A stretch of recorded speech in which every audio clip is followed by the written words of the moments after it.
दोस्तों, स्कूल गए तो पता चला कि गर्मी जून में होती है, सर्दी आई तो लगा ये ऊन में होती है। दोस्तों के बीच बैठकर महसूस हुआ कि ये खून में होती है। बट दोस्तों, ना ये जून में होती है, ये ना खून में होती है, ना ऊन में होती है। असली गर्मी तो कामयाबी पाने के जुनून में होती है दोस्तों। मेहनत करो, कामयाब बनो, तभी वैल्यू है दोस्तों। सर्वाइवल ऑफ द फिटेस्ट, यही है इस दुनिया का नियम। जंगल का भी यही नियम है और इस दुनिया का भी यही नियम है। आपका स्वागत है प्रदीप की पाठशाला में। आइए, आज हम 29 दिसंबर करंट अफेयर डिस्कस करते हैं और उससे रिलेटेड जो भी जीएस का सेक्शन है वो हम डिस्कस करेंगे। उससे पहले, जैसे कि हम हमेशा करते हैं, कोई भी नया साथी जुड़ा है तो बता देता हूं कि मैं नेशनल डेज और इंटरनेशनल डेज 1 मिनट में हम रिवाइज करते हैं। ये सब मैं ऑलरेडी डिस्कस कर चुका हूं। 1 दिसंबर को क्या मनाया जाता है दोस्तों? World ads day. 10 दिसंबर को ह्यूमन राइट्स डे। 10 राइट है बस तेरे पास, हमने याद किया था। 2 और 3 की रात मिथाइल आइसोसाइनेट रिलीज हुई थी। 2 दिसंबर को national pollution control day, Bhopal gas tragedy आपको याद होगा। 16 दिसंबर को विजय दिवस, इंडो पाक वार हुआ था 1971 में, हमने जीता था, उसको याद करने में। 21 दिसंबर वर्ल्ड मेडिटेशन डे। सबसे छोटा दिन, सबसे बड़ा दिन, सबसे बड़ा दिन कब होता है? 21 जून, योगा डे। 21 दिसंबर को क्या था? छोटा दिन, मेडिटेशन डे। पहला मेडिटेशन डे 2024 में और योगा 2015 में पहला। 22 दिसंबर में, भाई मैथ पढ़ लिया क्या तूने? मेडिटेशन मैथ के लिए national mathematics day, Srinivasa Ramanujan को याद करते हैं हम 22 दिसंबर को।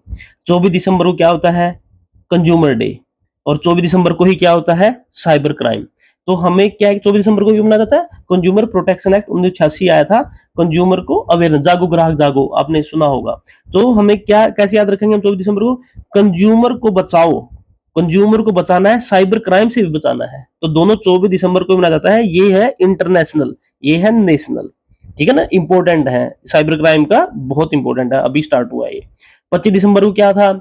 Good governance day, Vajpayee ji का हैप्पी बर्थडे है इसलिए 25 दिसंबर को। 26 दिसंबर को वीर बाल दिवस, ये आएगा ही आएगा, बहुत इंपॉर्टेंट है वीर बाल दिवस 26 दिसंबर को। मैं उम्मीद करता हूं कि आपको बिल्कुल याद हो गए होंगे, आपको बस सुनना है। ठीक है दोस्तों, ऐसे ही हम जनवरी करेंगे, ऐसे ही फरवरी करेंगे, कब याद हो जाएंगे हमें पता नहीं चलेगा। और 1 नंबर पक्का कर लीजिए एचसीएस के लिए, एचएसएससी के लिए, एसएससी के लिए, बिल्कुल ये इंपॉर्टेंट है दोस्तों। ठीक है, और उसके अलावा हम और क्या कर रहे थे? हम सर नोबेल प्राइज पढ़ रहे थे, हर रोज का एक पढ़ रहे थे, 1 मिनट में याद हो जाता है। तो आज हम पढ़ेंगे नोबेल प्राइज फॉर केमिस्ट्री किसको मिला है। पहले हम देखेंगे ट्रिक, याद कैसे करें। आपने गाना सुना होगा, चुरा लिया है तुमने जो दिल को, सुना है ना कि नहीं सुना? तो सुसु करते हुए गाना गा रहा था मैं, सुसु करते हुए गाना गा रहा था मैं। चुरा लिया है मेरे बेटे ने घी को, चुरा लिया है मेरे बेटे ने घी को, इतनी फीलिंग मत लीजिएगा, आप केमिस्ट्री के नोबेल प्राइज आपको याद हो जाएंगे।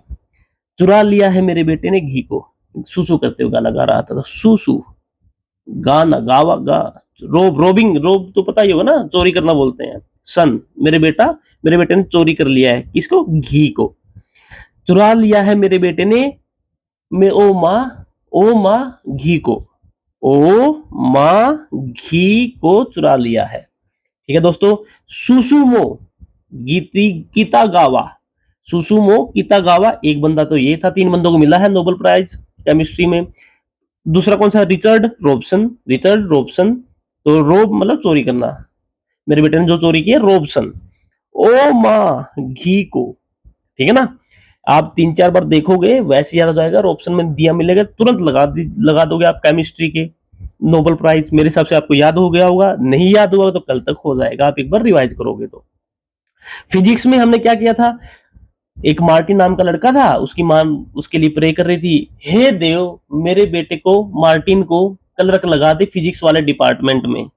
फिजिक्स वाला डिपार्टमेंट कहाँ पे है? एक टनल में है, वहां पे बैठ के कलर क्या करेगा? डाटा एंट्री करेगा इलेक्ट्रिक सर्किट की। आपको याद होगा, मैं ऐसा उम्मीद करता हूँ। मार्टिन ये रहा जी सर, देव से बना देवोरेट, कलर लगाएगा फिजिक्स में। Okay sir. Nobel peace prize आपको याद होगा, Mario game, Mario game, Mario बंदा है, मारियो बंदे को हो गया कोरोना, कोरोना हो गया तो उसकी डेथ होगी, डेथ मतलब रेस्ट इन पीस। तो ये देखिए, मारिया, मारिया मारियो से, कोरोना से कोरोनिया, कोरिना, माचड़ो, माचड़ो से ही याद रह जाएगा आपको, तो मेरे को पता है माचड़ो। मारिया कोरिना माचड़ो कहाँ से था? वेनेजुएला से नोबेल पीस प्राइज मिला है। नॉन वायलेंस को फॉलो करता था ये, मतलब अपने देश में। वेनेजुएला की आपकी इकोनॉमिक हालत आपको पता ही है। लिटरेचर में किसे मिला नोबेल प्राइज? लास्ट जलो क्रास झान होरखई। आपको याद होगा ना, लंबा लंबा लिखता था, कहीं फुल स्टॉप आता ही नहीं था, लंबी लंबी पीता भी था दारू। मैंने आपको वो किया था, एक इमेजिनेशन करके स्टोरी बनाई थी। और कोई है क्या जो मेरे जितना लंबा लिख सकता है? और कोई है क्या जो मेरे जितना लंबा लिख सकता है, मेरे जितना लंबी पी सकता है? और कोई? आखिरी में और कोई। फिर वो बोलता है जलो मत, रीस करो, मेरी तरह लिखने की कोशिश करो, मेरी तरह पीने का स्टेमिना रखो। लास्ट जलो, लास्ट जलो। और कोई है क्या जो मेरे जितना लंबा लिख सकता है? लंबा लिखेगा तो पोएटिक उसमें लिखेगा, रिदम में लिखेगा, तो लिटरेचर से रिलेटेड रहना है। फिजिक्स में कलरक लगेगा। ठीक है दोस्तों। नोबेल पीस प्राइज जो शांति की बात करेगा, जो वेनेजुएला से है, मारियो जो इसको कोरोना में मर गया है, रेस्ट इन पीस।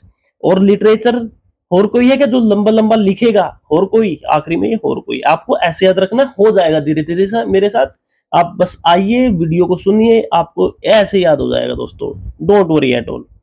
तो आज की न्यूज स्टार्ट करते हैं। मतलब हमारा पहला आर्टिकल है सोमालिया। तो सोमालिया देश है एक, तो उसके बारे में आर्टिकल आया था। वो हमारे लिए इंपॉर्टेंट नहीं है, लेकिन हमें इसकी जो सोमालिया की ना, मतलब ये है कहाँ पे, ये इंपॉर्टेंट है। सोमालिया की ज्योग्राफी है जो, ये स्ट्रेटेजिक पॉइंट से बहुत इंपॉर्टेंट है। ये है सोमालिया। क्या है दोस्तों? ये है सोमालिया। और कहा कौन से देश देखो साथ में सर? इजिप्ट देखो, सूडान देखो, इथोपिया देखो, केनिया देखो। देख लिया सर। चलो फिर आगे चलो, थोड़े से जूम करके देखते हैं। ये सऊदी अरेबिया है, ये येमेन है, ये ओमान है। बहुत इंपॉर्टेंट है दोस्तों ये। एचसीएस के लिए बस बस पूछी मत, यूपीएससी के लिए बस पूछी मत। इतनी बार क्वेश्चन आए ना इस जगह से, ये सारी जगह बड़ी वोलेटाइल है। ठीक है, इसको देखना जरूरी है। ये इजिप्ट है, ये सूडान है, इथियोपिया है, ये सोमालिया है। सोमालिया इधर जहाज जाते हैं पानी के, ऐसे ऐसे ऐसे ऐसे ऐसे करके इधर। और सोमालिया से लोग जाते हैं जहाज में से, उठा लाते हैं सामान, क्या बोलते हैं इसको, पायरेट्स ऑफ द कैरेबियन। आपने अगर मूवी देखी हो तो ऐसे है पायरेट्स वगैरह, जिसको पानी के जहाज लूटते हैं, पायरेट्स ऑफ द कैरेबियन ऐसी मूवी है शायद। तो आप समझ रहे हो, पानी के जहाज आते हैं उसको लूट लेते हैं सोमालिया के लोग यहाँ के, इसलिए बड़े डरते हैं इनसे ये। तो यहाँ पे येमन है, यहाँ पे ओमान है, ये सऊदी अरेबिया है। ठीक है दोस्तों, हो गया। ठीक है सर, गल्फ ऑफ एडन लिख रखा है सर। हाँ हाँ बिल्कुल इंपॉर्टेंट है गल्फ ऑफ एडन। ठीक है, ये अरेबियन सी है। ओके, थोड़ा सा और जूम कीजिए। जिबूती, डी का आप देख रहे हो, DZIBOUTI, ये इधर देखिए, इधर इधर इधर। तो डी साइलेंट है, जिबूती। ठीक है, इथोपिया यहाँ पे, एरिट्रिया यहाँ पे, सोमालिया यहाँ पे है। ये तीन चार देश याद रखिएगा। और रेड सी, ये रहा रेड सी। और ये है गल्फ ऑफ एडन।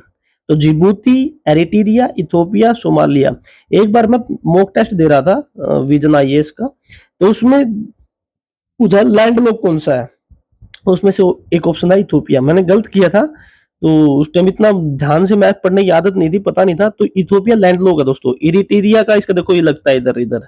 जिबूती का भी लगता है। सोमालिया का तो लगता ही है, ये ऐसी अलग सी है ये।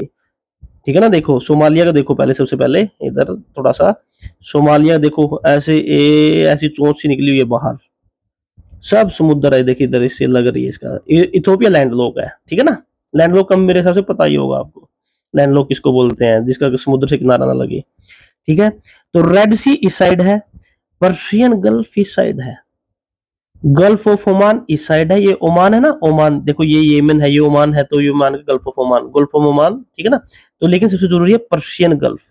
पर्शियन गल्फ के किन देशों के बीच में है? सऊदी अरेबिया और ईरान। ठीक है, रेड सी, सऊदी अरेबिया और सूडान, इजिप्ट इस साइड आते हैं, एरिट्रिया इस साइड आता है। तो मैंने इसलिए जूम करके, ताकि आप कई बार देखना और कॉपी पे भी बनाने की कोशिश करना। ठीक है, देखो रेड सी है ये साइड, ये पर्शियन गल्फ है। देखो मैंने ये ऐसे बनाया आपके लिए क्योंकि इंपॉर्टेंट है दोस्तों।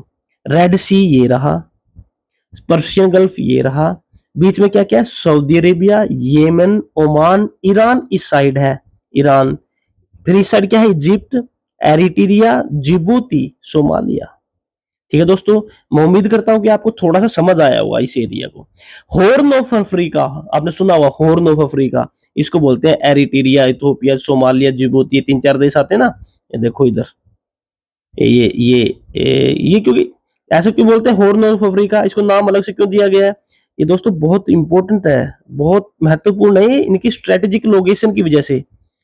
अगर कोई भी, क्यों है सर ऐसा? देखो मान लो जहाज इंडिया से ही जाएगा, वो कहाँ से जाएगा? इधर से होके, ये बिल्कुल नैरो है इधर, ये सुएज कनाल है, इधर से होके फिर यूरोपियन कंट्रीज में जाएगा, मेडिटेरियन सी है ये। तो इसकी लोकेशन इतनी वो है, महत्वपूर्ण है दोस्तों। इसलिए से इसको हॉर्न ऑफ अफ्रीका अलग से दे रखा है, ये इन देशों को मतलब थोड़ा सा वो रहता है, एक्सेस है ये रोक लेंगे तो इधर सोमालियन ऐसे ही तो करते हैं इधर। तो ठीक है दोस्तों, थोड़ा सा सोमालिया की मेरे को ज्योग्राफिकल लोकेशन बता रही थी आपको। अगला आर्टिकल है दोस्तों मलेरिया के बारे में। तो मलेरिया के बारे में क्या आर्टिकल है ये इंपॉर्टेंट नहीं है, लेकिन इंपॉर्टेंट कुछ हो रहा है। मैं आपके 5 मिनट 4 मिनट जरूर लेऊंगा और मैं सारी डिजीज के बारे में एक बार बताना चाहता हूँ, एग्जाम की दृष्टि से क्या आता है एग्जाम में। देखो दोस्तों, पहले हम डिजीज को वो करेंगे क्लासिफिकेशन। जेनेटिक डिजीज होती हैं, एक्वायर्ड डिजीज होती हैं। जेनेटिक कौन सी? जो माँ बाप से आते हैं। जेनेटिक एक जनरेशन से दूसरी जनरेशन, जीन्स में कोई उसकी होने की वजह से कुछ दिक्कत हो जाती है जैसे, तो ठीक है, जेनेटिक डिजीज। इसका उदाहरण सोच रहा था मैं, कलर ब्लाइंडनेस। कलर ब्लाइंडनेस ये किसकी दिक्कत है? एक जनरेशन से दूसरी जनरेशन में आता है, अगर माँ बाप को भी है बच्चों को भी होगी। ठीक है, अक्वायर्ड डिजीज का फिर फर्दर क्लासिफिकेशन कर दिया, communicable, non communicable. Sir communicable कौन सी होती है? तो कम्युनिकेबल वो होती है जो एक इंसान से दूसरे इंसान में फैलती है। जैसे sir chicken pox, chicken pox की जो बीमारी है एक बंदे से दूसरे बंदे में होती है, बहुत बच्चों को होती है, एक बार हो जाती है फिर वो नहीं होती दोबारा। चिकन पॉक्स बहुत तो कोई हुई होगी। Small pox, chicken pox, small pox तो बहुत गंदी है, आपने ओमपुरी साहब एक्टर थे उनको सुना होगा, उनके चेहरे पे देखा हुआ, उनको स्मॉल पॉक्स हुई थी। चिकन पॉक्स उसका थोड़ा सा कम वो है, लेकिन बहुत लोगों को होती है, कम्युनिकेबल डिजीज में आती है ये। तो कम्युनिकेबल की फिर फर्दर क्लासिफिकेशन है, बैक्टीरियल, वायरस, फंगल, प्रोटोजोआ। मतलब बैक्टीरिया से कौन सी डिजीज होती है, वायरस से कौन सी होती है, फंगस से कौन सी होती है, प्रोटोजोआ से कौन सी होती है। और नॉन कम्युनिकेबल में कौन सी आ गई सर? कैंसर है, एक इंसान से दूसरे इंसान से नहीं फैलती वो। आप मतलब किसी भी इंसान जिसको कैंसर हो रखा है उसके साथ आराम से बैठ सकते हो। डायबिटीज है किसी को, आप आराम से बैठ सकते हो। नॉन कम्युनिकेबल, एक इंसान से दूसरे इंसान में नहीं फैलती है। आपको ये नोट्स बनाने, सर मैंने ये नोट्स ऐसे कैसे कॉपी पेस्ट करके यहाँ लगा रखे हैं, ये मेरे नोट्स हैं, तो आप बनाइएगा ऐसे कैसे पोज करके, तभी फायदा है भाई। क्वेश्चन क्या आएगा कि बैक्टीरिया से होने वाली डिजीज कौन सी है, वायरस से होने वाली कौन सी है, फंगस से कौन सी होती है, प्रोटोजोआ से कौन सी होती है, ये इंपॉर्टेंट है। और मैंने सब ये लिख रखे हैं इधर। Disease caused by bacteria, bacteria से कौन सी डिजीज होती है। तो पहले ट्रिक याद करो, पंडित का टीका न्यू है। पंडित, ये देखो, पंडित का टीका न्यू है।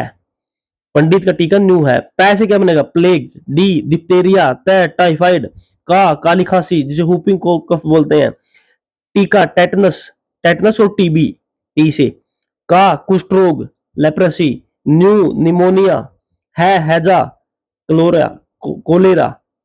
ठीक है, और बैक्टीरिया से दो डिजीज ये भी होती हैं, सिफिलिस और गोनोरिया, और ये दोनों एसटीडी है, सेक्सुअली ट्रांसमिटेड डिजीज में आती है दोस्तों, एसटीडी है। और ये इंपॉर्टेंट है, एसटीडी कौन कौन सी है, 4 ऑप्शन दे देगा उसमें, सिफिलिस और गोनोरिया दे देगा।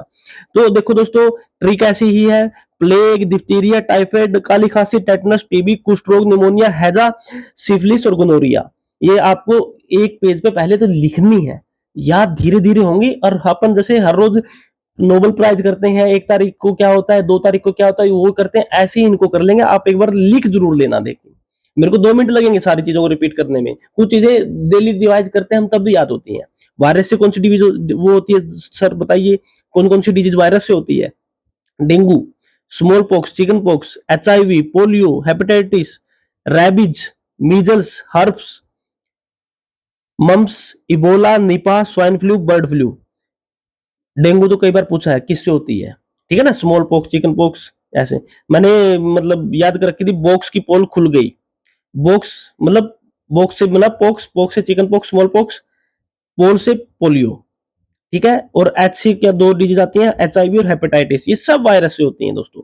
फिर फंगल से कौन कौन सी होती है, उसकी ट्रिक क्या है? गंजा, दामाद, फ्रूट खाए।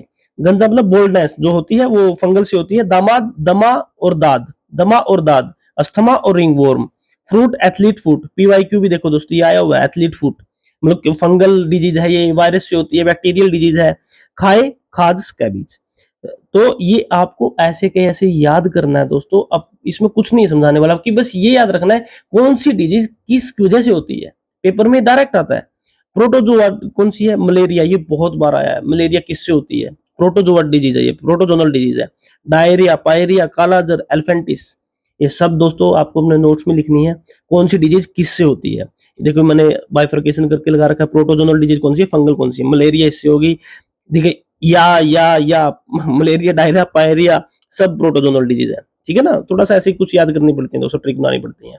मैं उम्मीद करता हूं कि आप इस चीज को थोड़ा समझे होगे कि ये चीज कैसे याद करनी है भाई, कौन सी ये क्वेश्चन आता है दोस्तों, सीधा क्वेश्चन आता है, ठीक है। हम अब अगले आर्टिकल पढ़ते हैं और हम हर रोज रिवाइज करेंगे, बस आप नोट्स बना लेना इनके। टाइगर गणना, अभी न्यूज में ये आया है दोस्तों कि 2026 आने वाला है और टाइगर्स की ना संख्या गिनते हैं। पहले पिछली बार 2022 में गिनी थी, तो अब हर 4 साल में गिनते हैं। तो 4 साल बाद 2026 में अब इसकी दोबारा सेंसस रिपोर्ट आएगी कि भाई टाइगर की संख्या बताइए, हर 4 साल में होता है। तो अभी जो गणना स्टार्ट हो चुकी है, वो गणना कर रहे थे, तो उनको गुजरात में रतन महल वाइल्ड लाइफ सेंचुरी है, गुजरात में रतन महल वाइल्ड लाइफ सेंचुरी, वहां पर एक टाइगर मिला है और ये कई सालों बाद मिला है, 30-40 साल हो गए थे, कोई टाइगर था ही नहीं गुजरात में। गुजरात में कोई टाइगर नहीं था, लेकिन रतन महल वाइल्ड लाइफ सेंचुरी जो गुजरात में है, वहां पर एक टाइगर पाया गया है दोस्तों। तो रतन महल वाइल्ड लाइफ सेंचुरी कहाँ पे है, गुजरात में है। ये याद रखना आप, मैं मेरे को उम्मीद है, क्योंकि थोड़ी सी ना वाइल्ड लाइफ सेंचुरी बहुत ज्यादा है, इतनी याद रख भी नहीं सकता है कोई इंसान, क्योंकि नेशनल पार्क याद रखेंगे, एलिफेंट रिजर्व, टाइगर रिजर्व, कितने याद रखेंगे। वाइल्ड लाइफ सेंचुरी इतनी वो नहीं, लेकिन ये थोड़ी सी अलग सी न्यूज है कि वहां पर टाइगर मिला है इतने सालों बाद। आप याद रखना, रतन महल वाइल्ड लाइफ सेंचुरी गुजरात में है। ये न्यूज कोई नहीं पूछा कि एक टाइगर कहाँ पाया गया, गुजरात में पाया गया, अभी इसका कोई सेंस नहीं बनता। तो 2022 में जो गणना हुई थी, तो वो इंपॉर्टेंट होती है, वो डाटा इंपॉर्टेंट है। मैंने कल भी बताया था, कल मैं हरियाणा जीके की जब बता रहा था, फोर्ट्स ऑफ हरियाणा, तभी थोड़ा इसके बारे में चर्चा हुई थी। तो 2022 की जनगणना के हिसाब से हमारे इंडिया में 3682 टाइगर्स थे। तो जो पॉपुलेशन होती है वर्ल्ड में, जितना टाइगर्स है ना, उसका 75% हमारे इंडिया में है दोस्तों। और मैक्सिमम सबसे ज्यादा कहां पे है, मध्य प्रदेश में, 785 अकेले मध्य प्रदेश में दोस्तों। और ऐसा कौन सा नेशनल पार्क है जहां पर सबसे ज्यादा टाइगर पाए जाते हो, एक ही नेशनल पार्क, वो है कॉर्बेट नेशनल पार्क। वहां पर एक ही नेशनल पार्क में 260 है दोस्तों, 260 टाइगर रिजर्व और 260 टाइगर्स पाए जाते हैं दोस्तों, कॉर्बेट नेशनल पार्क। और ये टाइगर रिजर्व भी है, ऑब्वियस सी बात है। तो मध्य प्रदेश सबसे ज्यादा। तो सर ये 3682 रट्टा लगाऊंगा बैठ के, 3682 ऐसे बैठ के, अरे बॉड़े, थोड़ा सा बस ये समझ कि भाई 3500 के आसपास है, ठीक है। अब नई रिपोर्ट आएगी, इसमें 4 होंगे या 4.5 होंगे, कोई तुझसे डाटा नहीं पूछने वाला। ये देख ले, 3/4, थ्री फोर्थ वर्ल्ड के इंडिया में है। हाँ, एमपी में से ज्यादा, ये याद रखना है। कॉर्बेट नेशनल पार्क में ज्यादा है, ये याद रखना है। क्या ये याद रखो 785 में मध्य प्रदेश में है? नहीं, बस तेरे को एक अंदाजा दे रहा था मैं कि 1000 के आसपास तो मध्य प्रदेश में अकेले, और लगभग 250 के आसपास कॉर्बेट नेशनल पार्क में है। तो बस एक रफ आइडिया दे रहा हूँ कि टोटल ये समझ ले टाइगर कितने हैं, 3500 के आसपास है, ठीक है ना, प्लस ही है उससे। बस ऐसा डाटा कितना याद रखेंगे, ये डाटा याद रखना। 1973 में टाइगर प्रोजेक्ट चलाया था। कहां से चलाया स्टार्ट कहां से किया था, जिम कॉर्बेट से किया था। और जिम कॉर्बेट हमारा पहला नेशनल पार्क ऑफ इंडिया है, 1935-36 के आसपास बनाया गया था। और ये कहां पे, उत्तराखंड में है। तो 1973 याद रखियो मेरे वीर, ठीक है। और ये गणना कौन करता है, एनटीसीए गणना करती है। ये बहुत इंपॉर्टेंट है, नेशनल टाइगर कंजर्वेशन अथॉरिटी। किस एक्ट के हिसाब से बनी है ये, WPA 1972 में बनी है, WPA wild life protection act 1972। ये याद रखना दोस्तों, 1972 में ये आया था और 1973 में प्रोजेक्ट टाइगर चलाया था। और कल की अगर आपने क्लास देखी है हरियाणा जीके की, तो ऐसा कौन सा किला है जिसको नेशनल मोन्यूमेंट घोषित किया है 1973 में, आप बताइए मेरे को। एस्टेब्लिश कब हुई एनटीसीए, 2005 में। एनआईए एक्चुअली क्या है कि एंटी टेररिज्म, जो आतंकवाद के खिलाफ है, एक कॉन्फ्रेंस रखी गई, अमित शाह जी भी आए थे। तो वो ऑर्गेनाइज किसने की थी दोस्तों, वो ऑर्गेनाइज की थी एनआईए ने, नेशनल इन्वेस्टिगेशन एजेंसी।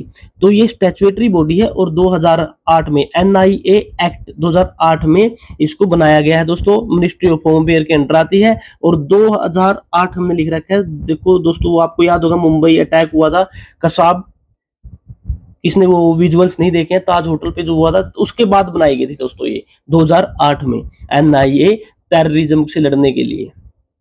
उम्मीद कर रहा हूँ दोस्तों आपको चीजें समझ आ रही होंगी, आपकी जीके इंप्रूवमेंट हो रही होगी। तो आप हमारे चैनल से जुड़िएगा, प्रदीप की पाठशाला से आपकी पूरी मदद की जाएगी आपको चीजें समझने में। धन्यवाद दोस्तों।